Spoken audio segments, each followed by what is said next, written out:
from the standpoint of being a coach. But yes, I think a lot of that came from being a quarterback, being a player. So I'm gonna push it.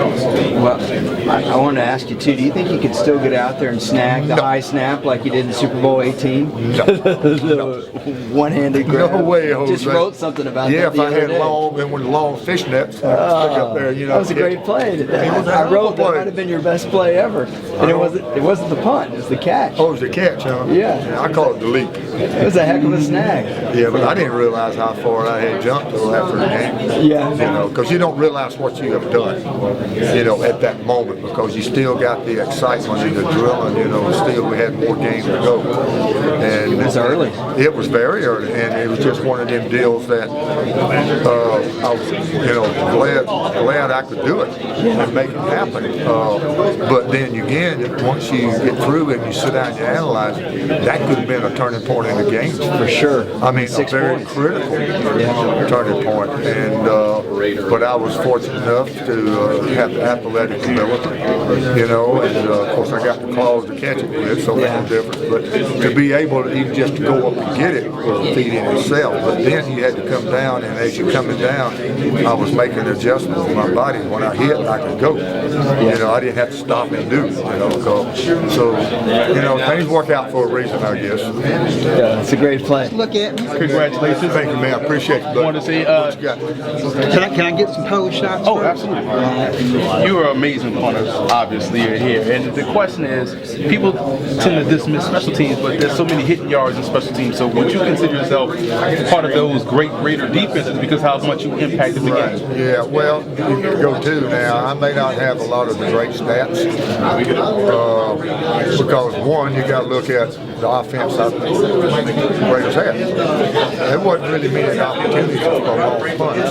And when they were, I would actually probably not kick it that far. I'd kick it to a point, to an area, you might want to say. Directional punter. Yeah, I started getting into that directional punter, which it wound up more, it was more of an impact. And I could control a lot of field position. It may not have been a lot of it at one time, but I could continue to control it and move it on back in the course of the game, and get them further and further back. So, but the deal I owe that to is the guys up front. I had a hell of the 10 guys in front of me. And I respect them guys, love them to death, because if it hadn't been for them, I wouldn't have been able to do what I did, or had the time to do what I did. And so, but yeah,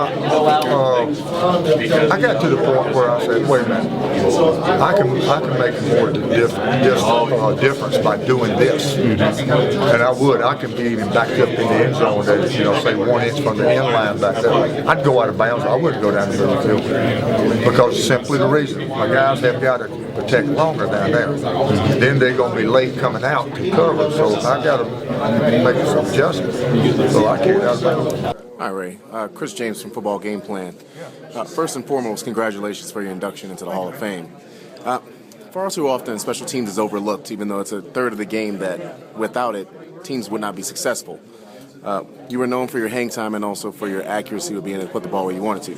In some respects, do you feel like an honorary member of that defense for putting them in a great position more often than not? Well, being an old defensive player, man, playing free safety, I know the importance of my defense.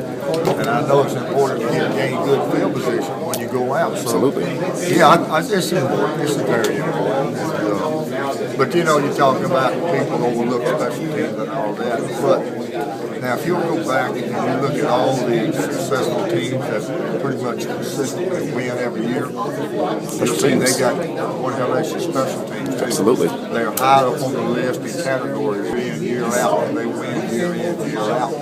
But the ones that are a little low on the category, they are really inconsistent. So, the teams know the importance of special teams. It's just like some of them need to put a little more emphasis on it, practice a little bit more. I think some of the players that play on special teams need to have a little bit more heart into it than, like it's a punishment or something.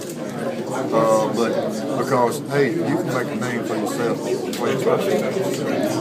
And that's the only way you're going to contribute until your time comes to step up to a starting role.